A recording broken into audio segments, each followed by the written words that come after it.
Hello everyone, welcome back to your YouTube channel, DuvalMafia here, and in today's video I want to be doing a couple of different topics, starting off with my opinions about the Texans vs Jags game, and certain players who I'm higher on now and lower on now, and talking about how Darrell Bevell did, and much more. So to get right into this, starting off with the players, I'm going to talk about how Trevor Lawrence is being made to look so bad by all these media outlets and all these other fan bases. Meanwhile, Trevor Lawrence has probably one of the worst supporting casts in the entire NFL, and it's beyond frustrating for me that everybody's jumping on him saying he's having this terrible year, when in reality, his receivers are, I believe, second in the league in drops, as well as his number one receiver for Sunday's game against Texans was his backup tight end, James O'Shaughnessy. That's not even his best tight end when healthy. Dan Arnold is the tight end number one. And I can't believe people are actually jumping on Trevor Lawrence for this, as if it's anything that he can do. I mean, James Robinson had a decent day, and yes, that does help Trevor a little bit. And Trevor played relatively well. I mean, he had over 200 yards, he had no turnovers. He played a relatively well game. If you take away those 6 drops, he has an even better game, and he probably has at least 1 touchdown, as well as he has probably near 300 yards.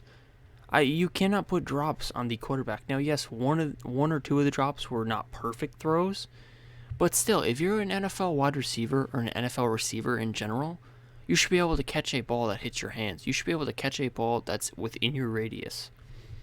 And Laviska Shenault, I don't fully understand what's going on with Laviska Shenault, but I do hope he gets it together because he's a player that I like a lot. And I'm actually very high on Viska. I think he's a dynamic playmaker. He's not the fastest, but he's one of the strongest wide receivers in the NFL, and he's one of the best tackle-breaking machines in the NFL, whether it's at the running back position or the wide receiver position. Something I might want to see the Jaguars look into this offseason with Laviska is turning him almost into how the Falcons use Cordarrelle Patterson. Because Cordarrelle Patterson came into the league as a wide receiver, but once they realized that that's not his true fit, they turned him into this running back wide receiver hybrid where he gets most of his routes out of the slot or out of the backfield, as well as he has a few handoffs each game, and he's actually playing very good football for the Atlanta Falcons. I mean, I believe he has 10 total touchdowns on the year, and he has 1,000 scrimmage yards or something like that. He's playing extremely well, and I mean, you got to remember, this is like his 4th or 5th team. This is not a team that drafted him and developed him. This is a team that exceeded expectations with him simply because they saw certain traits in him and they realized, you know what, maybe if you use him in this type of role, you'll be able to get the best of both worlds with him and let him truly reach that potential that he's reaching. Because as a wide receiver, he's not the crisp route runner that will get open constantly, but he's also not a running back because you're not going to hand him off the ball 15 times a game. He's not that type of player either. He's one of those players that you want to try to just get the ball in their hands in the open field no matter how it is. Whether it's an outside run through a handoff, a toss, an end around, a screen play, a short little wheel route, whatever it may be, you want to get the ball in their hands. And to move forward with this, another player I want to talk about is Tyson Campbell. Now, I remember vividly this offseason, and in the beginning of the season, everybody was such a hater on Tyson Campbell, and I constantly said, do not judge rookies on their first seasons. Do not judge rookies through 8 games. Do not judge rookies through 10 games. And what do you know, Tyson Campbell is actually coming around after 13 games. I mean, come on, people. Like, I don't know why you guys judge players so quickly.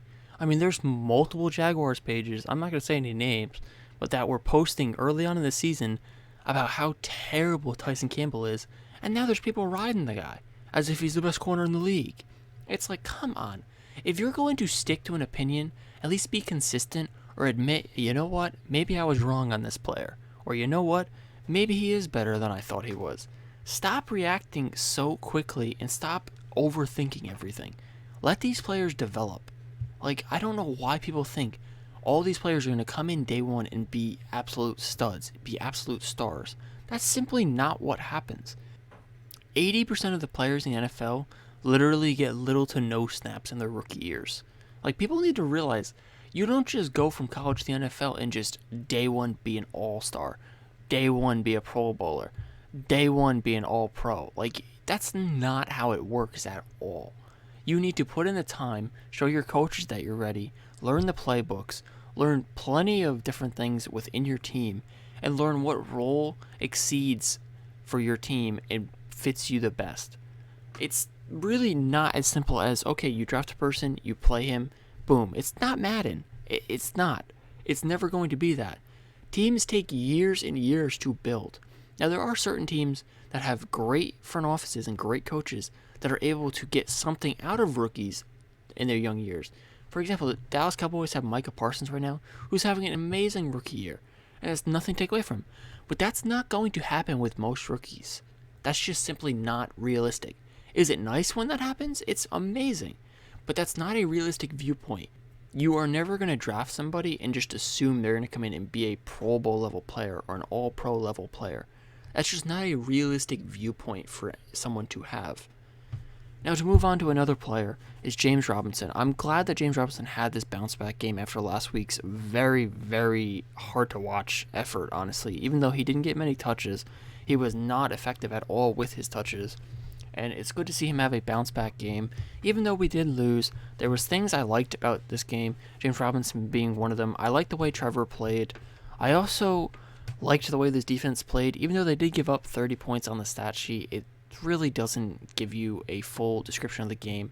They had a lot of short fields with the Texans because our offense had a couple of drives that ended with inside our own 20, which resulted in punts that were around midfield. I mean, you can't expect your defense to stop them every single time, as well as they had a 98-yard kick return, which that's not going to happen every week either.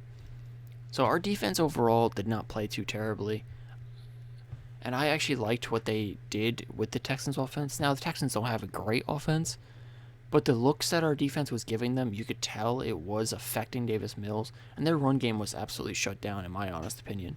Now, did they have a decent amount of yardage? Yes, but considering how much they ran the ball, they were not effective on the ground at all. And aside from a few broken plays with Brandon Cooks and all that, the defense overall held up pretty well, in my honest opinion. And something else I want to talk about is with the Lions actually beating the Arizona Cardinals, believe it or not, today, the Jaguars have moved into sole possession of the number 1 overall pick at a 2-12 record because the Lions have that tie as well. So they are technically 2-11-1. So we're ahead of them by half a game. Meaning, if we lose to the Jets next week, we basically guarantee ourselves the number 1 pick in the NFL draft for 2022 and actually in back-to-back years.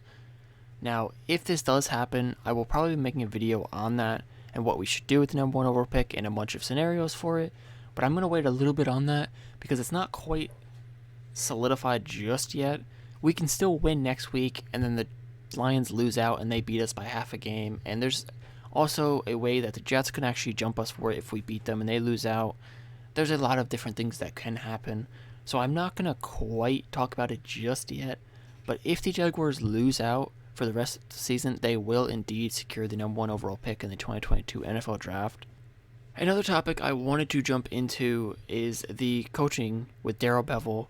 And I know many of you don't want to hear this, but I don't really hate what Darrell Bevell did today. I think he did a decent job coaching this game, and I actually liked a few of the things that I did see from him. Now, am I saying that he's the future coach or he's the head coach for 2022 or any of this stuff? Absolutely not. I don't think he's going to be on this team for 2022. But I'm not going to also just hate the guy for something that clearly was wrong between him and Urban Meyer. I mean, this team was not perfect today, but this offense looked a lot more comfortable with Darrell Bevell at the helm than Urban Meyer. Now, I know Darrell Bevell was the offensive coordinator and he was playing a part, but you can just tell that Urban Meyer had a negative influence on this team and specifically the offense. I mean, this offense today looked like a completely different unit. Despite only putting up 16 points, they did have over 300 all-purpose yards, and I mean, they really didn't have a bad day at all. If there's 1 or 2 times where there's not a drop and there's first down completions, this team probably scores well over 20 points and is actually in the running to win this game.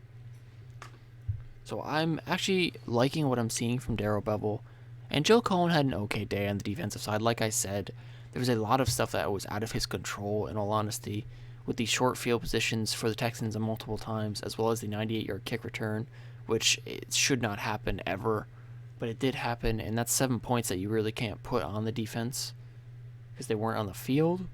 So, Joe Cohen, I don't know. I'm really thinking that what's going to happen this offseason is there's going to be another clearinghouse. I'm not sure if Trent Baalke will go because he did a decent draft this year, honestly. I mean, Tyson Campbell's playing decent. We obviously got Trevor Lawrence. Travis Etienne was a solid pick, but obviously he got hurt in a freak accident, so I mean, there's not much you can do there. You can't judge the pick just yet. Cisco, in limited snaps, has looked good, and it looks like he's going to be getting more playing time, so we'll get more of a look at him. Walker Little, I expect him to step up next year and maybe even later in this season in the last couple of games and see him and see what we have in him. But he was a long-term selection. People need to understand that. He's still a little bit rusty, and he was a long-term type pick for either left tackle, right tackle, wherever on the offensive line. And I do expect him to have a role on this team, whether it's at guard, tackle, or wherever in 2022. So expect that's another name to watch. But if I had to guess right now, I'm expecting Joe Cohen and Darrell Bevell both to unfortunately be fired this offseason, and the house will probably get a new head coach, whether it's Doug Peterson, Jim Caldwell, Kellen Moore, Brian Dable, Byron Leftwich, anybody on that list really, and then they're going to get their own staff, whether it's people on our staff right now or it's other people. Only time will tell. But without further ado, I'm going to wrap up this video. So thank you for listening as always. If you enjoyed, make sure to leave a like. If you are new, make sure to subscribe, and as always, peace out, Duval.